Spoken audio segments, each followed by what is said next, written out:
I want to open this video with a preface. This is not a graphic content preface. In fact, it's the exact opposite. This industry, the topic of this video, can contain some pretty shocking imagery and some horrible videos. I didn't include any of them in this. I have plenty, but I didn't include any of them in this video because I didn't want to scare people off from watching it. The purpose of this video is to talk about how the government of Alberta justifies their regulations of the trapping industry. It's 2022 and this industry is still being regulated like it's decades or even centuries ago. So I set out to learn how the government justifies it, and then I set about debunking it. So don't worry about seeing graphic imagery, you're just going to see some horrible government policy.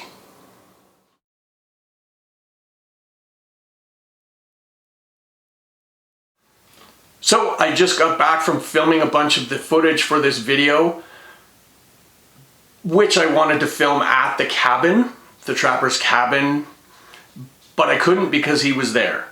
He had his family and his friends. They were enjoying a nice summer long weekend in Alberta on Crown land at his cabin. That's why I wanted to film there, because based on the regulations that Alberta has for trapping, they get to put a cabin on Crown land. They don't pay rent, they don't buy the land, they don't lease the land, they don't pay property tax. Trappers in Alberta are allowed to build a cabin in their territory because it says so in the regulations. Regulations that are decades out of date, maybe centuries. And this was originally included because it was a safety issue. If the trappers are in the winter remotely trapping, they needed a place to stay safe. I've walked by this cabin every month of the year. It's a few kilometers from the road. And I have to walk in. He has a key to the gate and gets to access his cabin via his vehicle. He gets to drive his entire trap line in his vehicle and check for the animals he strangled to death, or that he is not quite killed and he has to put a bullet in the back of their head. So this is the Lost Creek area where the trapper gets his free cabin on our land. And while he's not trapping this time of year, he still has full access to it and is spending his September long weekend with his friends and family riding off-road vehicles for free on our land. Why are trappers allowed to have cabins on public land? No other profession is allowed to do that. Think of a profession, a hunter, a fisherman, a professional wildlife photographer, mountaineers, adventure athletes. How come no one is allowed to have a cabin on public land except trappers? No one should be allowed to have a cabin on public land, not even trappers. In Alberta, you can get in trouble if you backcountry camp the wrong way. But this guy trappers get to spend their entire year having access to a cabin in paradise. They were riding ATVs. I watched them drive the ATV on 2 separate occasions.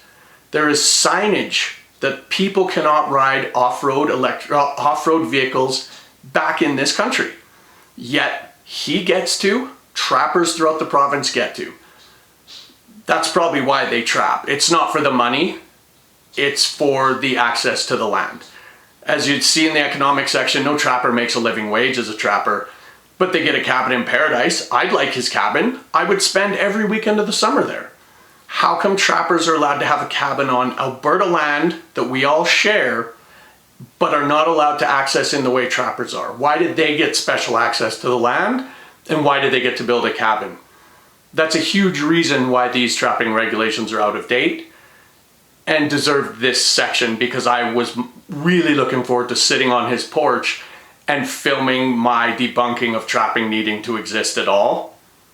But unfortunately, here we are. So what is commercial trapping? Commercial trapping is an industry in which a person, the trapper, brings out a series of traps into the forest, sets them up, baits them, and leaves. There are several different kinds of traps, and these traps then snag the animal, hold it in place with a broken foot or a broken back, or choke it to death, or hold it by the neck until the trapper comes back and deals with it. He then takes the animal out of the trap, he rips all the flesh from its body, he throws the carcass into the bush, and he walks away and sells the fur to be used in fashion.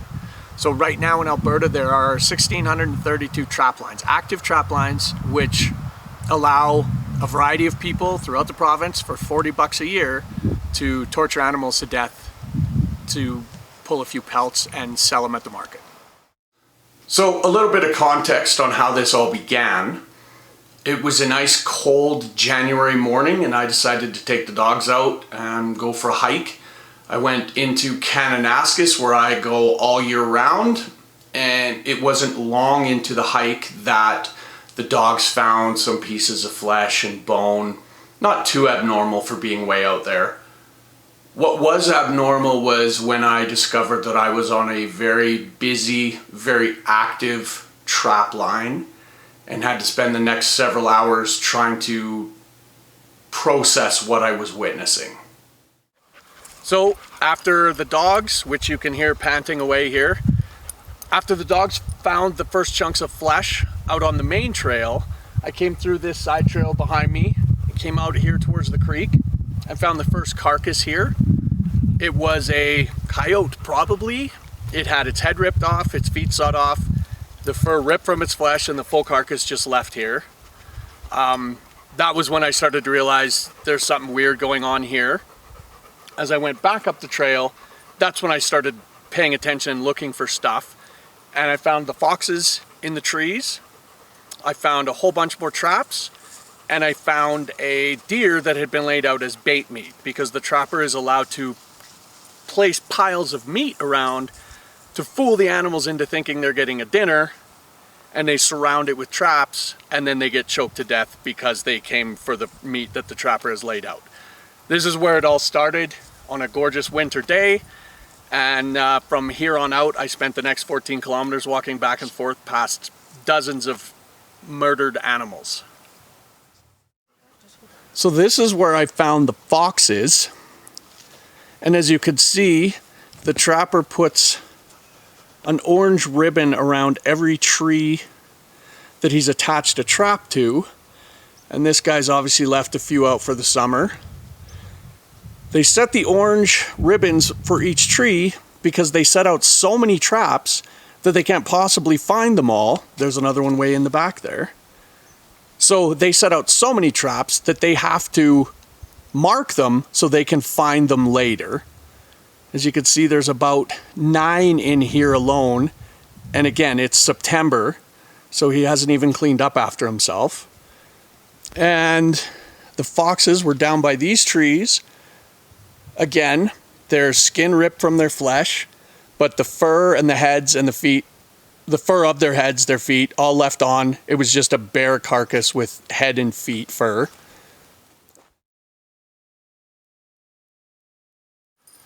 So here we have another tree with the orange ribbon on it to indicate there was a trap.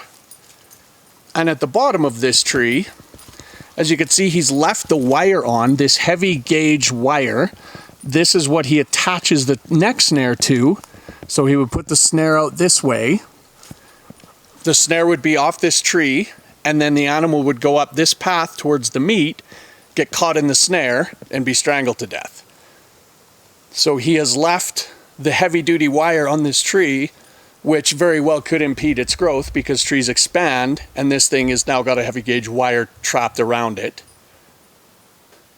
So after my, what was intended to be a leisurely fun hike turned into a deadly scavenger hunt, I decided to follow all the ribbons, all the tracks of the truck, the boots, and take as many pictures as I could to document what I had found. I wasn't sure trapping was legal still. I wasn't sure if it was legal here. I wasn't sure this was legal trapline.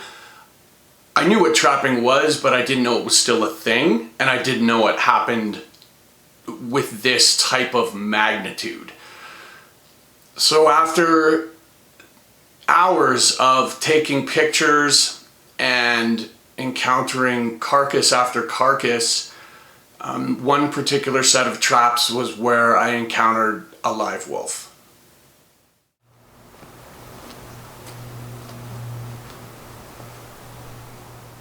So I was following the orange flags, coming in looking for snares.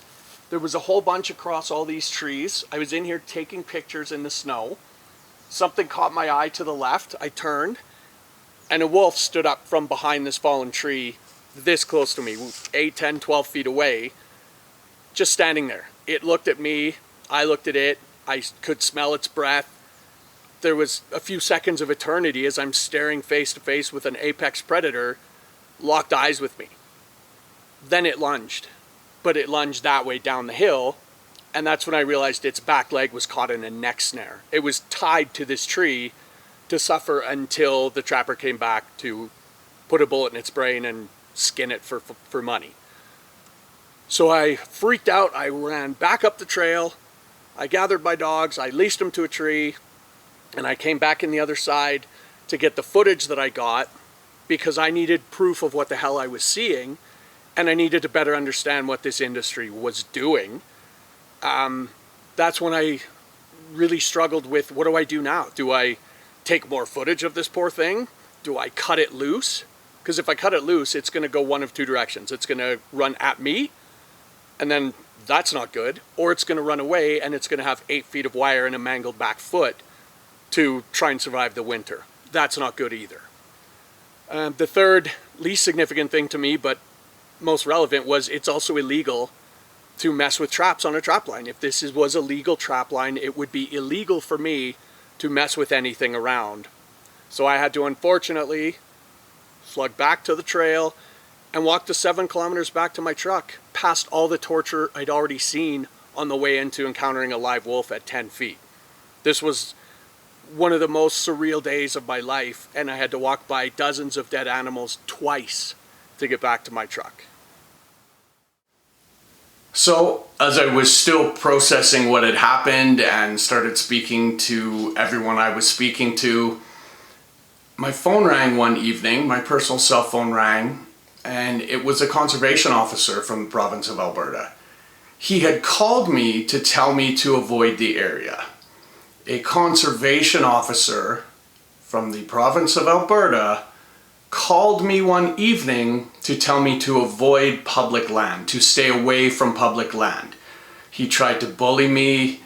I asked him repeatedly what section of the Wildlife Act I was violating by going for a hike on public land. He couldn't answer me. He tried to intimidate. He tried to use his title and his job to keep me off Alberta public land because I was starting to stir the pot. The trappers were getting upset with me. The conservation officer was clearly upset with me. That's when I realized it was time to bring the information I had found and was continuing to find to light. And that became the impetus for this project. That one phone call by some fucking conservation officer is what prompted me to feel the need that we all need to know what goes on out there.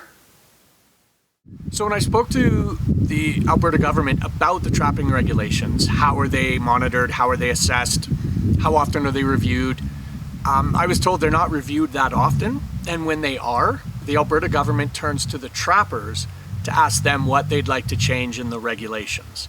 The Alberta government asks the trappers how they want their own industry regulated.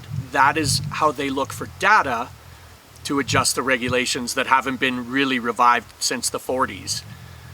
That's like the coyote being asked for security tips on the chicken coop. Why would they ask the trapper what regulations need to be updated to make the industry proper? So in my quest to learn about data and how the government uses data, I started exploring the different types of traps that are used. The Alberta government told me that neck snares are not an official trap because they're considered a homemade device. This is also outlined in the International Humane Trapping Standards Guide. They omitted regulating neck snares because people can just buy a wire and a clip and make them at home. They're considered homemade devices, so they were left out of regulation. You can go to any trapping supply store and buy neck snares. They are still commercially available, but you can also make them at home. So what did the Alberta government do to better regulate neck snares? Several years ago, they initiated a study to study the effectiveness of various types of neck snares. So a 3-year study paid for by the Alberta taxpayer in which they would live trap animals out in the forest harvest, bring them back to a lab in central Alberta, run them into a neck snare, and time how long it took them to die. If the snare didn't work and the animal suffered for too long, they took that snare out of the study. Now, how many animals do you have to torture to death under a stopwatch to determine if the trap is right? You can't just do 1 or 2 animals. You've got to study dozens and dozens of animals per trap because there is no computer modeling for neck snares. So for 3 years, on our fucking taxpayer money, the Alberta government studied with a stopwatch how long it took a snare to choke an animal to death so that they could decide if that snare would pass and be allowed into the trapping industry or it was omitted and not allowed. So I filed a Freedom of Information Act with the government of Alberta and they were going to send me a report. I asked, how many animals per snare? How many different types of snares? How many animals in total? Like, how many animals did you choke to death on a stopwatch to see if a neck snare would pass? The scientist I talked to said, sure, we'll get you those numbers. And then I got an email back saying, sorry, you have to file a report. We won't give you that information. But he had actually forwarded me the original request. In the email chain, I could see it going back and forth between the scientist, the business manager, the PR person, whoever it was. And they instantly redacted every number and told him to stop talking to me, that he wasn't allowed. So we paid $1,200 to file a Freedom of Information Act and got, a 160-page report of the study, and 155 pages were redacted. We got a document for $1,200 that was just 90% blacked out, not letting us see the details of the trapping study. So they are torturing animals to death with a stopwatch to see if a neck snare should be allowed into trapping industry, paid for by us, taxpayer dollars, and we are not allowed to see the results of the study or the quantifiables of the study. That's how the Alberta government regulates trapping. So after that incident on the trap line, I decided to learn everything I could, as I said, about trapping. So I read all the docs, but I also talked to a lot of people. I made a lot of phone calls, I made a lot of inquiries. I talked to wildlife biologists, I talked to policy people at Alberta government, I talked to a few charities, and I talked to a couple trappers. I talked to Alberta Trappers Association. The point was, I don't want to demonize the trappers. If they're not doing anything wrong, it's not the trappers' fault that this is a discussing industry. It's that the Alberta government allows this to be a discussing industry.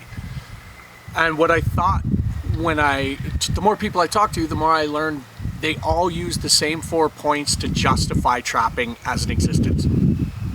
Every single person I talked to, whether it's Alberta government, Alberta Trapping Association, wildlife biologists, they all gave me the same 4 points. There's an economic benefit, it's predator control, it's stewardship of the Alberta wildlife, and its historical significance. That was what I decided I'd make the focal point of this piece on, was, are those 4 things relevant? Are they real?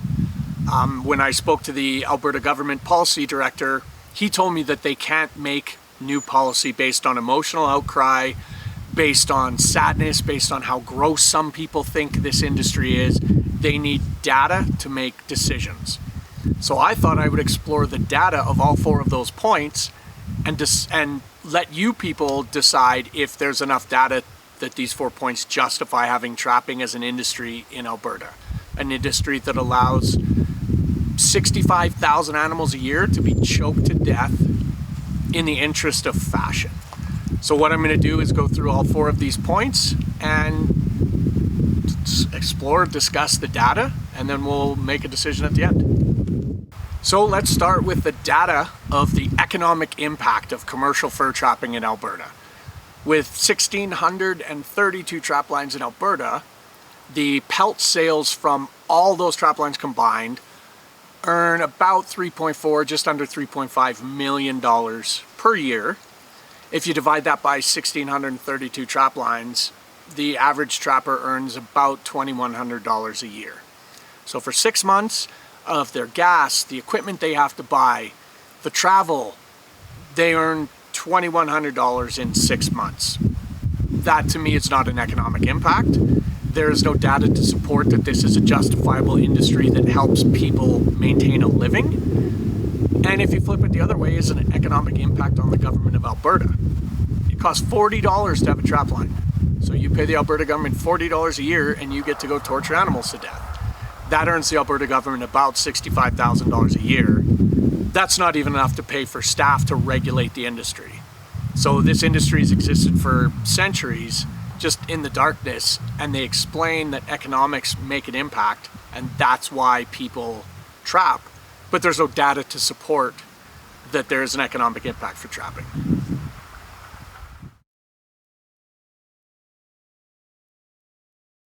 So even though the average trap line in Alberta makes the trapper about $2,100 a year, they have no kill limits. There is no limit to the amount of wolves, coyotes, beavers, you name it, that a trapper can take in a season. If you go bird hunting, pheasants, partridge, you name it, there's a limit. If you go fishing, there's a limit. If you are a big game hunter, you can fill your tag. If you choke apex predators and other animals to death, you don't have a limit. You can kill as many wolves in a season as you want. You can choke to death as many coyotes in a winter as you can get your hands on. There are no limits to what a trapper can take in a season.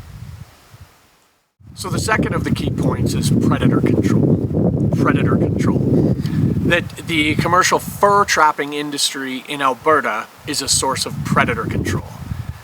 I don't understand how setting thousands, perhaps tens of thousands of traps randomly throughout the province is a controlled way of doing anything. You set up a bunch of meat, you set up a bunch of traps, and you walk away and hope you catch something. That is not control. In the Alberta the Alberta trapping regulations, there is a chart that shows you on the calendar when each animal's pelt is most valuable. Always in the winter, because their lush winter coats are worth more money. Worth more towards that $2,100 they make a year on average. So if you're telling them to trap in winter, you're only allowed to trap in winter, and you're allowed to trap randomly and put as many traps out as you can, where's the control? Where's the data that this is being measured in any way, shape, or form? If you catch the wrong animal in one of your traps, say it's a mountain lion, you're not allowed to trap mountain lions.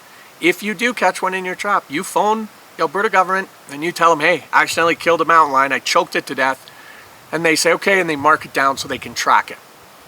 What if a hunter went out shooting white-tailed deer and he accidentally shot a mule?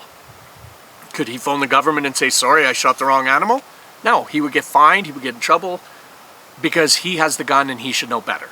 How come trappers are allowed to just willy-nilly do it? Because there's no way to control what they catch in the traps. So you've got pelts, value time, you've got wild randomness to the traps, and you've got complete immunity if you catch the wrong thing. There's no data in predator control any way, shape, or form. Actually, another element of predator control that I find interesting is of the 65,000 animals that are choked to death every year in Alberta, almost 30,000 of them aren't even predators. These are beavers and muskrats. So how can you justify predator control when almost half the animals choked to death aren't actually predators?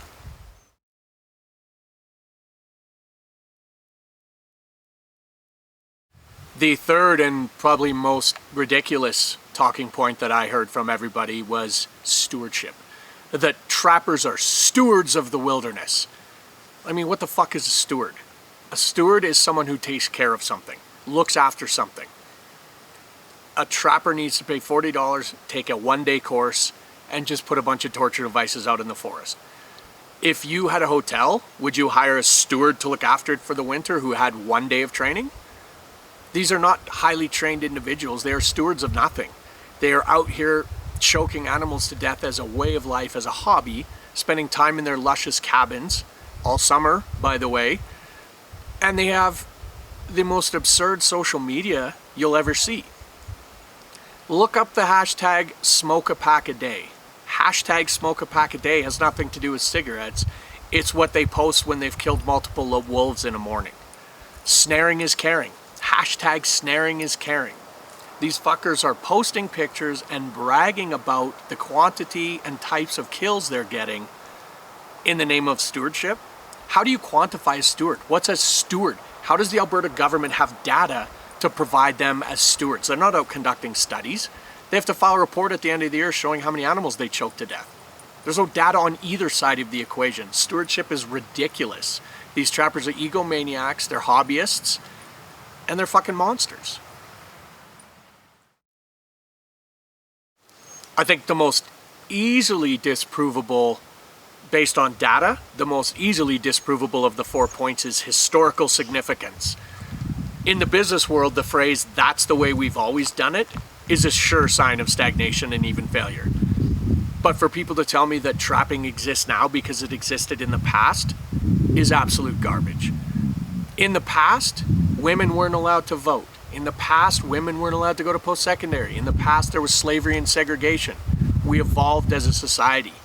There's no fucking grandfather clause on inhumanity. Just because you were an asshole back in the day doesn't mean you have to be one today. There is no historical significance. There's no way to quantify historical significance as any sort of relevancy in trapping. It happened before? Cool. Maybe you needed a fur coat to stay warm and survive the winter. You don't need fur today. A lot of retailers have stopped selling fur.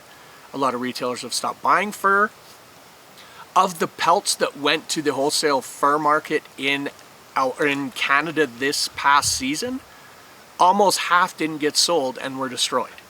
So 65,000 animals were killed in Alberta to become a fur garment, and a large percentage of them were just burned because they didn't sell. So those animals were choked to death in a horrible way, and they didn't even become the product that the trapper wanted them for. So where the fuck is the historical significance? We can evolve. We do evolve, and Alberta needs to lead the evolution and get rid of this fucking industry. So, obviously there is no data to support any of the 4 talking points as a justification for trapping. And there is plenty of data to show that the government and the trappers and the conservation officers want to keep this in the shadows, literally and figuratively, because people would be outraged. We could start a campaign, we could start a petition, we could do something. A petition to me is one document that one person gets and they look at it and they say, hey, wow, a bunch of signatures on this one document. File it, delete the email. Why don't we all email the Minister of the Environment for Alberta? Here's the contact information. If you are outraged that trapping exists, email her. Let her know that as an Albertan who votes, you want to see change. We've got 65,000 animals every year in Alberta are tortured to death, choked to death because of this garbage industry. What if we could send 65,000 emails to the Alberta Environment Minister? What if she had to deal with one email for every animal that loses its life to trapping? What if we gave those animals a voice? Let's reach out to the government, their Facebook page, their Twitter, the email address, write letters, call the office. Individually, we need to show them that this fucking sucks and we can make a difference. And I need your help to do that.